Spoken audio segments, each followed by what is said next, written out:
Today's episode is brought to you by Patreon. If you're interested in supporting the show, go to patreon.com/JoshuaVelas and become a $2 backer today and get early access to the new episodes. I'll be leaving a link in the description down below, but for now, on to today's episode.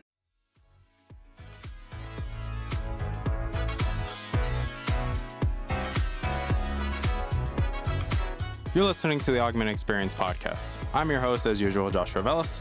I'm a student, musician, and a gamer at heart.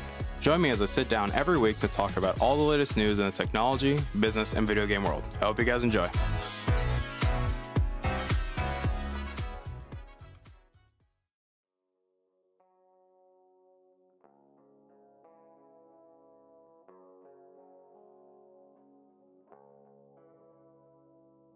Alright everybody, welcome back to the show. My name is Joshua Velas. I'm your host as usual, and obviously welcome back to the show.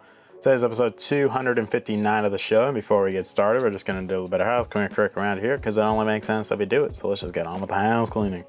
I do want to say thank you guys for coming back and listening. It does mean a lot to me, you guys constantly take time of your days to download these episodes, to share these episodes, to constantly keep letting me know how you feel, whether you like my stupid face or not, my opinions or not. At the end of the day, it's greatly appreciated, and I greatly appreciate you.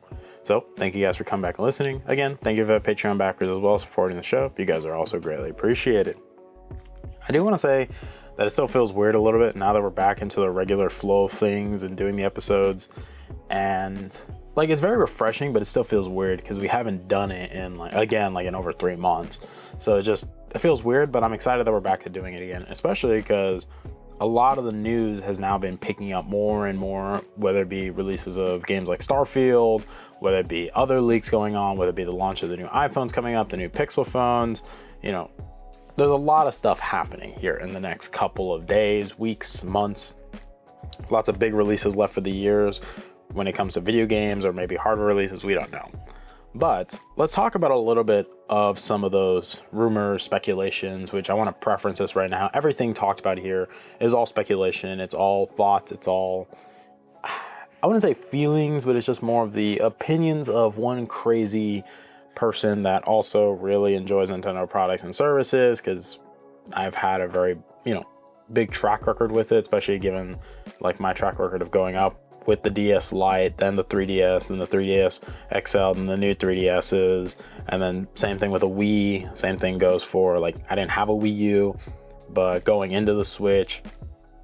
And to me, I have been very vocal and critical that yes, the Switch when it came out was a great idea, but we can also be realistic here and acknowledge that yes, the hardware limitations of the Switch are a big concern, because yes, it was outdated when it came out. That's just the objective reality, which, spoiler alert, that's what we're talking about today. We're talking about the rumors or a recent report that just came out regarding the Switch 2 or whatever the next Nintendo home console is, that there were some interesting details in there that are a little bit skeptical, but also makes sense given how Nintendo's track record in the past with doing things like this.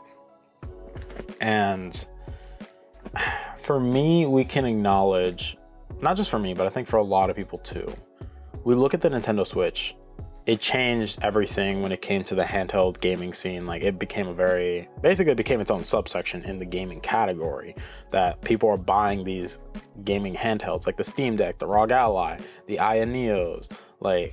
You have all these companies coming out with portable handhelds because the Switch showed that this is a very popular form factor, that this is it's something that can work if done right. And in the Switch's case, yeah, when you're supported by a company that has one of the richest IPs in the world, like some of the richest catalog of IPs, Mario, Zelda, Pokemon, like Kirby, Samus, you have all of these wonderful and very popular IPs, and you put it onto a console that you could take anywhere and also play at hand or in a dock if you want. So you have that option of either taking it on the go or playing it at home. It makes sense that it's going to sell over 100 million pretty easily. Let's just be honest here. And then over 1 billion pieces of software, which is the first time Nintendo has ever done that, is selling over 1 billion pieces of software. But we acknowledge that this sucker is underpowered. It's going on to its 7th year of being on the market, and yeah, it's showing its limitations, that there are games that clearly can't run on this system or they run very poorly. like, obviously, yeah, like the first party games, like they optimize them really well, but we can also acknowledge like it's still limited by the hardware, that they can do so much more with these games if they had the ability to. So when we look at some of these rumors and some of these speculations talking about the next generation Switch, we see things, and this is like the main, I'd say, point that everyone's harping on, is that there are dev kits out in the wild, which wouldn't surprise me if there are already dev kits, especially if we're looking at a release date of around next year. It makes sense that devs would have the kit already available. I think that's fair and reasonable. I think we can all agree that's fair. Now, when it comes to the performance claims that these developers are saying, that's where we start to speculate a little bit, like, okay, we were expecting, based off previous reports, especially based off what happened in the Microsoft Activision lawsuit, where we look at that and they talked about how they were expecting PS4, Xbox One level of performance, or specifically a PS4 level performance on the go, which, let's be honest here, we thought that's what we were getting. I think realistically, everyone felt that's where we were going in that direction, because that's what seemed the most logical, like to do a PS4 on the go. Maybe a PS4 Pro, but I think PS4 was where everyone was thinking personally, which I think a lot of people would be happy with that. But based off these current dev kits that are on the wall, specifically because Square Enix was testing it out, that they tried running Final Fantasy VII Remake on it, and they said, in direct quotes, it runs and looks like a PS5 game. And for a lot of people, that obviously screams, okay, what are these homies cooking? Like, there's no way that they put PS5 level performance or even Xbox Series performance inside of something this, in this form factor. That would just be wild. That'd be ludicrous. But apparently, that they're talking about, yeah, they got, they were able to get it to run really well. The developers are very happy with the performance, and they're like, yeah, that this looks like a PS5 level game. And that's where a lot of people are like speculating, especially with some of the other rumors, that there will be backwards compatibility in some aspect, that there will be a new cartridge system, that there will be, upgrades in necessary aspects, performance, new cartridge system, backwards compatibility. And those are the areas that we want to talk about specifically, because to me, this reminds me heavily, and I think a lot of people that are familiar with Nintendo consoles, this heavily reminds us of what happened with the 3DS going into the new 3DS, where yes, with the 3DS systems, there were obviously like the normal, actually, let's say the 3DS to the 3DS, new 3DS, but also like from the DS to the 3DS, because I think that's where it's important for the cartridge situation, but then also for the performance situation as well. Where when we look at the jump from the DS, like DS Lite, original DS, to the 3DS, yes, that's essentially what we got, is an upgraded hardware, a new look, more performance, but at the same time a new cartridge system, because the cartridges for the 3DS are obviously the white ones that we all remember, but then they were still backwards compatible with the original black cartridges, or gray, whichever color you prefer.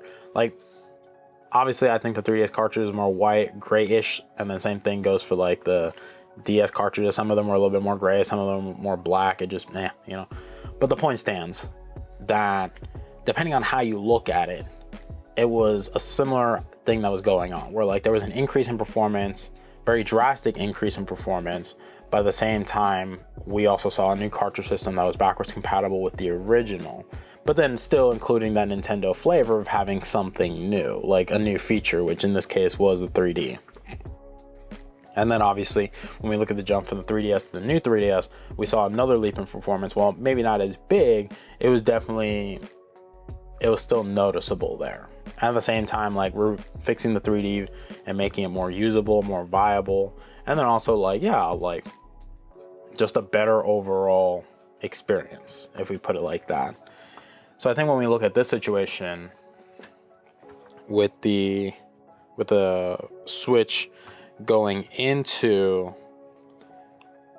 the next generation, I think it's not unreasonable to think that, yeah, backwards compatibility will be in some aspect. Maybe the cartridge slot has room for the original Switch cartridges, so you could just pop them in, or maybe it could be a digital library in terms of backwards compatibility in that way. Maybe not cartridges are 100% backwards compatible, but your digital library will be backwards compatible. But who knows? Like, that's the one thing that people want the most with the next generation Switch, which I think we all agree with, is the backwards compatibility aspect must be there no matter what, because people will be pissed if all of their games that they bought for their Switch cannot be played on the next generation hardware, when it would literally be the exact same thing.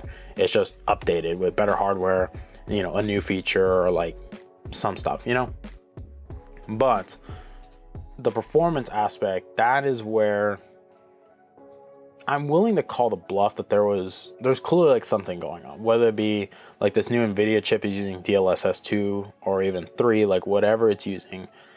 And same thing with like the power efficiency and things like that, like what architecture this chip is running on. Like, we have no idea. But let's play devil's advocate here, right? Let's say this thing gets you PS5 level performance on the go. And let's say they bill you $400 to $450 for this thing. I promise you, for a lot of people that love their Switch but just want the more performance, they will gladly shell out the money like no tomorrow. They will not hesitate even 1 second to drop some fat cash for this thing. I think that's fair. I think that's reasonable. Everyone and their mother is going to be dropping some serious dough because they want that extra performance. They want that true next generation experience with the Switch. That's what everybody wants, is that true next gen experience. And for me, I think it's realistic, but that's probably what's going to happen, is we are going to see the next generation Switch with more performance. Now, I personally think it's going to be more in line with, say, the PS4, PS4 Pro, maybe Xbox Series S, but like to be like on par with the PS5 and Xbox Series X, they have to be working some magic. But overall, I think this is going to be a very interesting time, because Nintendo knows that people want this. Nintendo's not stupid. They know that their hardware sells like hotcakes. Like, yeah, we saw what happened with the Wii U. Like, clearly that was an example of people not knowing what happened. Like, especially from the transition from the Wii to the Wii U, like not knowing what the hell is the Wii U. And like, yeah, the Wii U was essentially the stepping stone for the Switch, like to, proof of concept and things like that.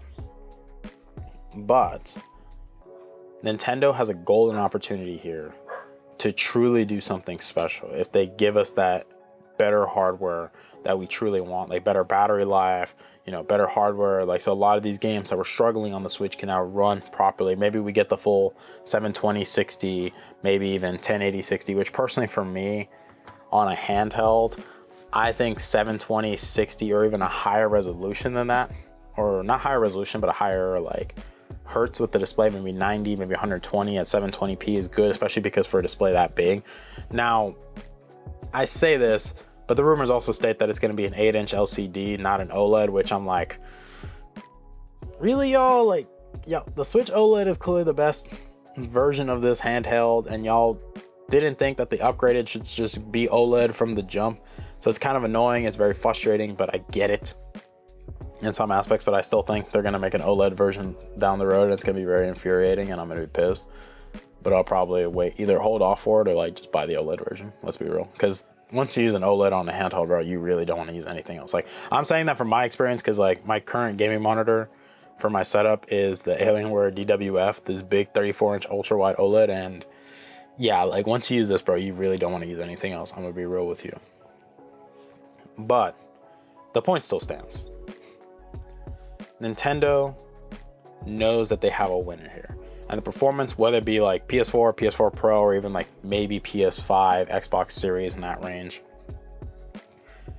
if Nintendo pulls it off, they're about to just skyrocket into a whole new territory. Basically, every other gaming handheld, it's not going to die, but they're going to have a very hard time competing, especially because like Nintendo knows that if they can get their first party games running even better, solid 60 handheld, 60 to 120 in dock mode, yeah, we have something truly special. And maybe even fix the Joy-Con situation, because let's be real, we all acknowledge the Joy-Cons, the drifting issue was a big deal. Like, let's be real, they should have just made whole effect sensors on the joysticks. Would have been the best call from the jump. if we're just being honest here.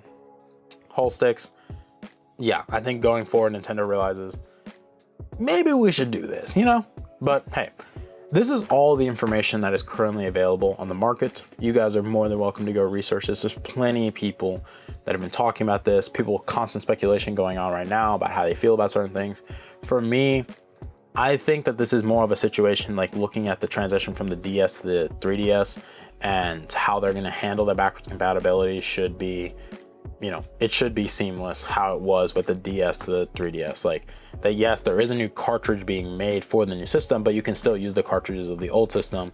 But then in this case, at least maybe put a patch out there for like a lot of these games or something to happen to make these games run better with the new hardware. Or maybe they're just going to be unlocked just from the jump and the new hardware just genuinely makes them run better. But we'll see. But at the end of the day, I greatly appreciate you guys. Let me know what you guys think in the comments down below, whether you're watching on YouTube, and then heck, you can even leave your own opinion and feedback at the end of the survey if you're listening on Spotify or wherever you like to listen to your podcast, because I think I have that feature enabled. But let me know what you guys think. Again, I hope you guys find this useful. I hope you guys enjoy the conversations that we have here, especially with a lot of the stuff, because this topic was voted more out of the other one. Like, let's be real, you guys just steamrolled it. Y'all wanted this. So I greatly appreciate it. I hope you guys have yourselves a wonderful day and a wonderful week. Please continue to be kind and respectful of those around you, because let's be real, guys, the world is still a weird place. And maybe being a douche canoe is not the best idea, But let's try to be kind, respectful of those around us, and let's try to make the most of it, what we have. But I love you guys to death. Please be safe, y'all. And have yourselves a wonderful week and weekend. And I will see you guys next week. Bye, guys. Hey there. Thank you for listening to today's episode. I really appreciate it. Thank you guys so much for taking time out of your day and listening to today's episode. If you're interested in supporting the show, whether it be financially, clicking the follow button, or just sharing the episode, it all works for me, guys. Thank you guys so much for your time, and I love you guys to death.